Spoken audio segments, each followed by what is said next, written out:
Welcome back to this channel. So ഇന്ന് actually നമ്മൾ ഒരു ട്രിപ്പ് പോവുകയാണ്. ഞാൻ ലാസ്റ്റ് ലഡാക്ക് ട്രിപ്പ് കഴിഞ്ഞിട്ട് ഞാൻ വീട്ടിൽ വന്ന് ഇരുന്നിട്ടല്ലാതെ ഞാൻ എവിടേക്കും പുറത്തിറങ്ങിയിട്ടില്ല. ആക്ച്വലി ഒരു ട്രിപ്പ് ഇടയ്ക്ക് പോയി, ഗവിയിലേക്ക് പോയി. സോ അത് ഒരു ഷോർട്ട് ട്രിപ്പായിരുന്നു ഫ്രണ്ട്സിൻ്റെ കൂടെ. അത് വണ്ടിയിലല്ലാതെ ബൈക്കിലല്ലാതെയാണ് പോയത്. സോ ഇന്നത്തെ ട്രിപ്പിലെ മെയിൻ താരം എന്ന് പറയുന്നത് നമ്മുടെ പുതിയ ബൈക്കാണ്, triumph scrambler 400X.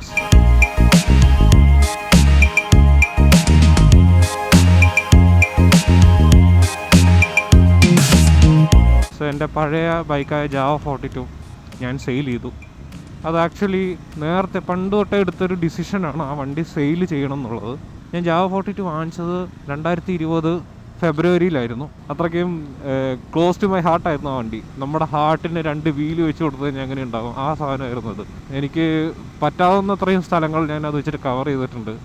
One of the best looking bikes. ആ വണ്ടിക്ക് ഒരുപാട് കുറവുകളുണ്ട്, പക്ഷേ നോർമലി എല്ലാവരും റിപ്പോർട്ട് ചെയ്തിരിക്കുന്ന അത്രയും ഇഷ്യൂസ് എനിക്ക് വന്നിട്ടില്ല. ഞാനങ്ങനെ അത് വണ്ടി മാറ്റണം എന്ന് വിചാരിച്ചിട്ട് കുറേ പ്ലാൻ ഉണ്ടായിരുന്നു. അപ്പോഴാണ് എനിക്ക് ആ വണ്ടിക്കുള്ള ആക്ച്വൽ വില കിട്ടുന്നുണ്ടായിരുന്നില്ല. അത് മാർക്കറ്റ് പ്രൈസ് എനിക്ക് കിട്ടുന്നുണ്ടായിരുന്നില്ല. പൊതുവേ ആ വണ്ടിക്ക് റീസെയിൽ വാല്യൂ ഭയങ്കര കുറവാണ്. അറ്റ്ലീസ്റ്റ് ഒരു ഡീസൻറ്റ് പ്രൈസെങ്കിലും ഞാൻ പ്രതീക്ഷിച്ചു, പക്ഷേ അതുപോലെ ആൾക്കാർ തരാൻ തയ്യാറല്ല. ഞാൻ പറഞ്ഞ പോലെ തന്നെ ഒരുപാട് കുറ്റവും കുറവുകളൊക്കെ ഉണ്ട്, പക്ഷേ ഒരുപാട് പ്രശ്നങ്ങളിൽ ഞാൻ തന്നെ സൊല്യൂഷൻസ് എല്ലാം ഫൈൻഡ് ചെയ്തിട്ടുണ്ടായിരുന്നു. സോ വണ്ടി എൻ്റെ ഉള്ളിടത്തോളം കാലം നല്ല വണ്ടിയായിരുന്നു. ഇനിയിപ്പോൾ എങ്ങനെയാണെന്ന് അറിയില്ല, new owner how it is using. പുള്ളിയും അറ്റ്ലീസ്റ്റ് ഡീസൻ്റായിട്ട് ഓടിക്കുന്നു ഞാൻ പ്രതീക്ഷിക്കുന്നു. പുള്ളിക്കാരൻ ഒരു ഫാമിലി മാനാണ്. എനിക്കൊരു അപ്ഗ്രേഡ് വേണമെന്ന് തോന്നി. ആ സമയത്താണ് ആക്ച്വലി ഞാൻ ഏതെങ്കിലും ഒരു വണ്ടിയെക്കുറിച്ച് ആലോചിച്ചത്. പിന്നെ അങ്ങനെയാണ് നമ്മുടെ റിസർച്ചുകൾ പോയി ഫൈനലി ഒരു കൺക്ലൂഷനിലെത്തി നിൽക്കുന്നത്. ആക്ച്വലി എൻ്റെ ബർത്ത്ഡേക്കായിരുന്നു ഞാനിതെടുത്തത്. പിന്നെ ഇപ്പോൾ ഒരു 532 കിലോമീറ്റർ ആയിക്കഴിഞ്ഞു. ഇതൊരു ഫസ്റ്റ് സർവീസിന് മുമ്പുള്ളൊരു റൈഡാണെന്ന് വേണമെങ്കിൽ പറയാം.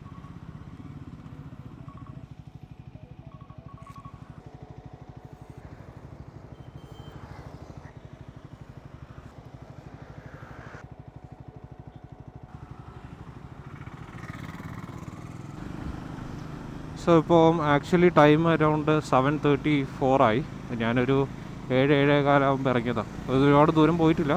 ഇന്നിപ്പോൾ മെയിനായിട്ട് നമ്മൾ വർക്കല എത്തണം. ഞാൻ ബേസിക്കലി എടുക്കാൻ ഉദ്ദേശിക്കുന്ന റൂട്ട് മൂവാറ്റുപുഴ വഴി, നമ്മുടെ പെരുമ്പാവൂർ അതുവഴി കോട്ടയം, ആ വഴിയാണ് പോകുന്ന ഉദ്ദേശിക്കുന്നത്. രാവിലെ ആയതുകൊണ്ട് കുറച്ച് ട്രാഫിക് ഉണ്ട്. സർവീസ് പീരീഡ് ഉണ്ടല്ലോ, ആ ഇൻ്റർവെല്ലിൽ ഒരുപാട് സ്പീഡ് എടുക്കാനും പറ്റില്ല. സോ ഫസ്റ്റ് സർവീസിന് ഇവർ പറയുന്നത് അറൗണ്ട് 5000 RPM കീപ്പ് ചെയ്യാനാണ് പറയുന്നത്. സഡൻ ആക്സലറേഷൻ പാടില്ല, എപ്പോഴും ഒരേ RPM-ത്തിൽ നിൽക്കാതെ വേരി ചെയ്ത് ഓടിക്കാൻ പറയുന്നുണ്ട്. സോ ഇങ്ങനെ 3-4 കാര്യങ്ങൾ പറയുന്നതേ ഉള്ളൂ. എപ്പോഴും പുതിയ വണ്ടി വാങ്ങുകയാണെങ്കിൽ നമ്മൾ അതിൻ്റെ manual should be our bible. Everything need to be check based on that. ഞാൻ അങ്ങനെയാണ് ഫോളോ ചെയ്യാറ്. ഞാൻ ഇന്ന് രാവിലെ കഴിച്ചിട്ടൊന്നുമില്ല, കഴിക്കണം, എല്ലാവരുടെയും നിർത്തി കഴിക്കണം. നല്ല ചെറിയൊരു ക്രിസ്മസ് ആഘോഷങ്ങളൊക്കെ ഉണ്ടായിരുന്നു. സോ ബേസിക്കലി ഇന്നെന്ന് പറയുന്നത് 26th ഡിസംബർ ആണ്. ഞാൻ ഉദ്ദേശിക്കുന്നത് തൃശ്ശൂരോ അല്ലെങ്കിൽ തൃശ്ശൂർ കഴിഞ്ഞിട്ടോ ഫുഡ് കഴിക്കാമെന്നാണ്. ഒന്നും വിശക്കുന്നില്ല, വിശക്കണ സമയത്ത് കഴിക്കാമെന്നുള്ള. ഞാൻ വൈ ഐ ചോസ് സ്ക്രാംബ്ലർ അല്ലെങ്കിൽ why I took a decision to sell my Jawa, അങ്ങനെ ഒരു ടോപ്പിക്കിൽ ഒരു ചെറിയൊരു വീഡിയോ ചെയ്യണമെന്ന് ആഗ്രഹമുണ്ട്. You can watch it as a separate video. രാവിലെ നല്ല രസമാണ്. ഇതൊരു ഡിസംബർ മന്തൊക്കെ ആയതുകൊണ്ട് പാലക്കാട് അത്യാവശ്യം എൻ്റെ വീടിൻ്റെ സൈഡിൽ ഇപ്പം നല്ലൊരു ക്ലൈമറ്റാണ്. എനിക്ക് ഈ ഒരു ക്ലൈമറ്റ് ഭയങ്കര ഇഷ്ടമാണ്. എനിക്ക് ആ വർഷം മൊത്തം ഇങ്ങനത്തെ ഒരു ക്ലൈമറ്റ് കിട്ടിയാലും I will be very happy. എൻ്റെ കയ്യിലൊരു ഡ്രോൺ ഇല്ല. ഡ്രോൺ ഉണ്ടെങ്കിൽ ആക്ച്വലി എൻ്റെ വീടിൻ്റെ സ്ഥലമൊക്കെ ഞാൻ ചെറുതായിട്ടൊന്ന് കാണിക്കാൻ പറ്റുമായിരുന്നു. ഡ്രോൺ എനിക്ക് ഓപ്പറേറ്റ് ചെയ്യാനും അറിയില്ല. ഭയങ്കര കോസ്റ്റ്ലിയാണ് drone. Around close to 1 lakh വരും. അത് മര്യാദയ്ക്ക് ഓപ്പറേറ്റ് ചെയ്തില്ലെങ്കിൽ 1,00,000 രൂപ വെള്ളത്തിലാവും. കുറച്ച് ദിവസം മുമ്പ് ജിയോ BP-ന്ന് കുറച്ച് പെട്രോൾ അടിച്ചാണ്. ബൈ ദ വേ, ജിയോയിലൊരു ഓഫർ നടക്കുന്നുണ്ട് കേരളത്തിൽ. 3 രൂപ കുറവാണ്. അത് മാത്രമല്ല അവരുടെ പെട്രോൾ കുറച്ചും കൂടി ഒരു നല്ലൊരു പെട്രോളാണെന്ന് പറയുന്നത് കേൾക്കുന്നു. നയാര ആൻഡ് ജിയോ. ഞാൻ വണ്ടി വാങ്ങിച്ചു എന്നുള്ളത് ശരിയാണ്, പക്ഷേ എനിക്ക് അതിനെക്കാട്ടിലും കൂടുതൽ എക്സൈറ്റഡ് ആയിട്ട് വേറൊരു സാധനമായിരുന്നു എൻ്റെ ന്യൂ ഹെൽമെറ്റ്. ഇത് KYT എന്ന് പറഞ്ഞ ബ്രാൻഡിൻ്റെ TT Revo എന്ന് പറഞ്ഞൊരു ഹെൽമെറ്റാണ്. ഈ ഹെൽമെറ്റ് ലോഞ്ച് ചെയ്തത് സെപ്റ്റംബറിലാണ്. ഞാൻ വാങ്ങുന്നത് കേരളത്തിൽ ഇറങ്ങിയ ആ ദിവസത്താണ് ഞാൻ വാങ്ങിയത്. So most probably this will be the first helmet in entire Kerala. എനിക്കറിയില്ല, ഞാൻ ക്ലെയിം ചെയ്യുന്നില്ല, ബട്ട് മേ ബി ആയിരിക്കാം.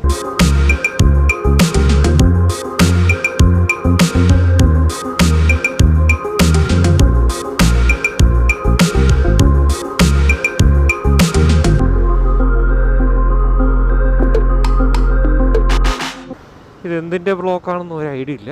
എനിക്ക് തോന്നുന്നു ട്രാഫിക് ബ്ലോക്ക് തന്നെയാണെന്ന് തോന്നുന്നു. നോർമൽ സിഗ്നലിൽ വരുന്ന ബ്ലോക്ക് ആയിരിക്കണം. ചെറുതായിട്ട് വിശപ്പ് തുടങ്ങിയിട്ടുണ്ട്. കുറച്ചങ്ങോട്ട് പോയി കഴിഞ്ഞാൽ ഒരു ഇന്ത്യൻ കോഫി ഹൗസ് ഉണ്ട്, അവിടെ നിർത്താം. ഇതെന്താ ഇന്ന് ഇത്ര ട്രാഫിക് എന്ന് മനസ്സിലാണല്ലോ.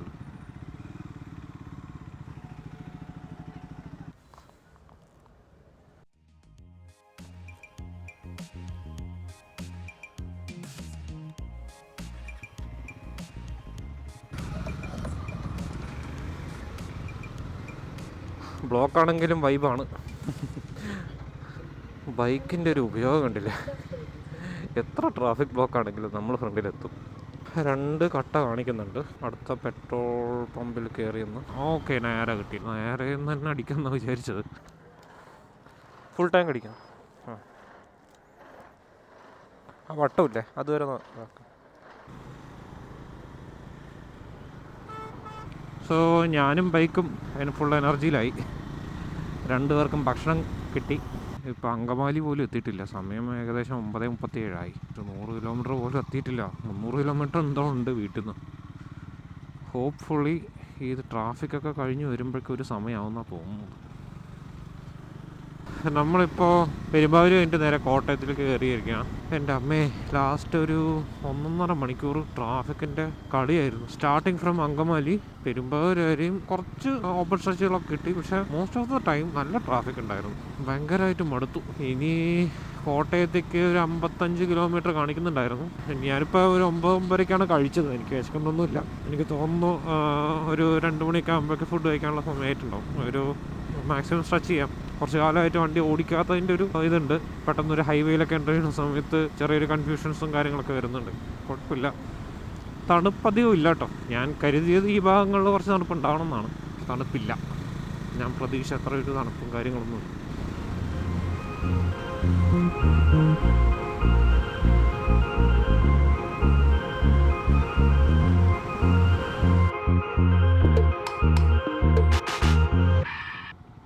മണർകാട് 15, അയർക്കുന്നം 6, കിടങ്ങൂർ എന്ന് പറഞ്ഞ സ്ഥലത്താണ് ഇപ്പോൾ എത്തിയിരിക്കുന്നത്.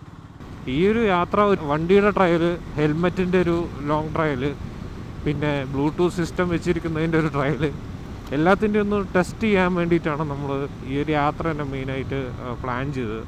ഈവൻ ഞാൻ വെച്ച ബ്ലൂടൂത്ത് വലിയ വിലയില്ലാത്ത ബ്ലൂടൂത്ത് ആണ് ആക്ച്വലി. ഒരു ADL എന്ന് പറഞ്ഞിട്ടൊരു ആമസോണിൽ നിന്ന് തന്നെ കണ്ട് വാങ്ങിച്ചൊരു ബ്രാൻഡാണ്. Sound quality okay, not that great എന്ന് വേണമെങ്കിൽ പറയാം. ഞാൻ ബേസിക്കലി IEMs ആണ് യൂസ് ചെയ്യുന്നത്, ഇനിയർ മോണിറ്റേഴ്സ്. സോ അതിലത്തെ മൂൺ ഡ്രോപ്പ് എന്നൊക്കെ പറഞ്ഞ Q2 ആണെന്ന് തോന്നുന്നു, കൃത്യമായിട്ട് എനിക്ക് ഓർമ്മയില്ല. അതാണ് ഞാൻ ബേസിക്കലി ഹെഡ്സെറ്റായിട്ട് യൂസ് ചെയ്യുന്നത്. ഇറ്റ്സ് എ വണ്ടർഫുൾ സാധനം. കാരണം ഒരു മ്യൂസീഷ്യൻ അല്ലെങ്കിൽ ഒരു കമ്പോസർ മിക്സ് ചെയ്ത് അതിൻ്റെ ഔട്ട്പുട്ട് പലപ്പോഴും നമുക്ക് ശരിക്കും കേൾക്കാൻ പറ്റില്ല നോർമൽ ഹെഡ്സെറ്റിലുള്ള. പക്ഷേ ഇതിൽ ഈച്ച് ആൻഡ് എവറി ഡീറ്റെയിൽസ് നമുക്ക് നല്ല ക്രിസ്റ്റൽ ക്ലാരിറ്റിയിൽ കേൾക്കാൻ പറ്റും. സോ അതൊക്കെ വെച്ചൊക്കെ കമ്പയർ ചെയ്യുന്ന സമയത്ത് ഇതൊന്നും അതിൻ്റെ ഒരു സൗണ്ട് സിഗ്നേച്ചറോ അങ്ങനെയൊന്നും പ്രത്യേകിച്ചില്ല. ഞാൻ ബേസിക്കലി ഒരു ബ്ലൂടൂത്ത് ഒരു സിസ്റ്റം തന്നെയാണ് ഉദ്ദേശിച്ചത് ഹെൽമെറ്റിൽ വെക്കാൻ വേണ്ടിയിട്ട്. ഞാനൊരു ഇൻ്റർകോം ആക്ച്വലി നോക്കിയില്ല. കാരണം ഇൻ്റർകോം ഞാൻ നോക്കിയത് മിഡ്ലാൻഡിൻ്റെ ഒരെണ്ണം നോക്കിയിട്ടുണ്ടായിരുന്നു. It is quite good actually. നല്ല സ്പീക്കേഴ്സൊക്കെ ആയിരുന്നു. പക്ഷേ ഒരു 7,000 അറൗണ്ട് റേഞ്ച് വരും അതിന്, 7,500. പിന്നെ വേറെ നോക്കുകയാണെന്നുണ്ടെങ്കിൽ ബ്ലൂ ആർമറിൻ്റെ ഒരു C30 അങ്ങനെ എന്തോ ആണ് അതിൻ്റെ പേര്. C20 C30 ആണ്. അതും അത്യാവശ്യം കുഴപ്പമില്ലാത്തൊരു ഇതാണ്. പിന്നെ ASGൻ്റെ ഉണ്ട്. ASGൻ്റെ ഒന്നും നമുക്ക് ഓൺലൈൻ പർച്ചേസ് ചെയ്യാൻ അധികം കാണുന്നില്ല. ഓഫ്ലൈൻ മാർക്കറ്റിലാണ് അതൊക്കെ അവൈലബിൾ. മെയിനായിട്ട് നമ്മൾ ഒരു 90% അത് യൂസ് ചെയ്യുന്നത് ഒന്നില്ലെങ്കിൽ മ്യൂസിക് കേൾക്കാനായിരിക്കും, അല്ലെങ്കിൽ നമ്മൾ കോൾസ് അറ്റൻഡ് ചെയ്യാനായിരിക്കും. പക്ഷെ അതൊക്കെ കുറച്ച് പ്രൈസിയാണ്. പിന്നെ ഇവർ ഈജാസ് എന്ന് പറഞ്ഞിട്ട് ഒരെണ്ണം ഉണ്ട്. അത് കുഴപ്പമില്ല എന്നൊക്കെ പറയുന്നു. ബട്ട് റിസ്ക് എടുക്കുന്നില്ല. ബട്ട് എന്തായാലും വാങ്ങുന്നുണ്ട്. ഇതൊന്ന് വെച്ച് നോക്കാമെന്നുള്ള രീതിയാണ്. ഇതിന് വെറും 1800 സംതിങ്ങേ ഉള്ളൂ. സൗണ്ട് കോൾസിൻ്റെ ഒക്കെ ക്ലാരിറ്റി എങ്ങനെയാണെന്ന് ഒരു ഐഡിയ ഇല്ല. ഇതിപ്പോൾ ഞാൻ വണ്ടി ഓടിക്കുമ്പോൾ തന്നെ എനിക്ക് കോൾ അറ്റൻഡ് ചെയ്ത് വീട്ടിൽ നിന്നൊക്കെ വിളിച്ചു സംസാരിച്ചപ്പോൾ വലിയ പ്രശ്നമൊന്നും ഇല്ല. അവർക്ക് കേൾക്കുന്നൊക്കെ ഉണ്ട് ഞാൻ പറയുന്നതൊക്കെ. സോ ഹോപ്പ്ഫുള്ളി അത് നല്ലൊരു ഓപ്ഷൻ ആയിരിക്കണം. സോ നമ്മൾ ഫുഡൊക്കെ കഴിച്ചു. ഉച്ചയ്ക്ക് 2:30 കഴിഞ്ഞു. ഇപ്പോൾ നമ്മൾ കൊട്ടാരക്കര വഴി പോകാനുള്ളൊരു റോഡിലേക്ക് കയറിയിരിക്കുകയാണ്. ഒരുപാട് ട്വിസ്റ്റീസ് ഉണ്ടായിരുന്നു. ഹൈവേസ് അധികം കിട്ടിയില്ല. കുറച്ച് ഇടയ്ക്കിടയ്ക്ക് കുറച്ച് പാച്ചുകളിൽ മാത്രമേ ഹൈവേസ് ഉണ്ടായിരുന്നുള്ളൂ. പിന്നെ എല്ലാം ഇതുപോലത്തുള്ള റോഡാണ്. നല്ല ചൂടുണ്ട്. പൊതുവേ ഈ കാലാവസ്ഥയിൽ യാത്ര ചെയ്യാൻ ഇത്തിരി ബുദ്ധിമുട്ടാണ്. മിക്കവാറും ഒരു 3:30-3:45 ആകുമ്പോഴേ എത്തുള്ളൂ എന്നാണ് തോന്നുന്നത്. കാരണം ഇവിടുന്ന് 43 കിലോമീറ്റർ കാണിക്കുന്നുണ്ട്. അപ്പോൾ ഞാൻ എടുത്തിരിക്കുന്ന വർക്കലയിൽ സ്റ്റേ ബീച്ച് സൈഡല്ല, കുറച്ച് ബീച്ചിൽ നിന്ന് കുറച്ച് വിട്ടിട്ടാണ്. കാരണം എന്ന് വെച്ച് കഴിഞ്ഞാൽ ഒന്നാമത്തത് നല്ല റേറ്റാണ് ഇപ്പോൾ, ക്രിസ്മസ് ന്യൂ ഇയർ ഒക്കെ ആയതുകൊണ്ട്. വർക്കല എത്തി, നേരെ ഹോസ്റ്റലിലേക്ക് പോവാണ്. സമയം 3:30 കഴിഞ്ഞു. ബീച്ചിൽ നിന്ന് ഇവിടുന്ന് 2.5 കിലോമീറ്റർ കാണിക്കുന്നുണ്ട്. ഓക്കെ,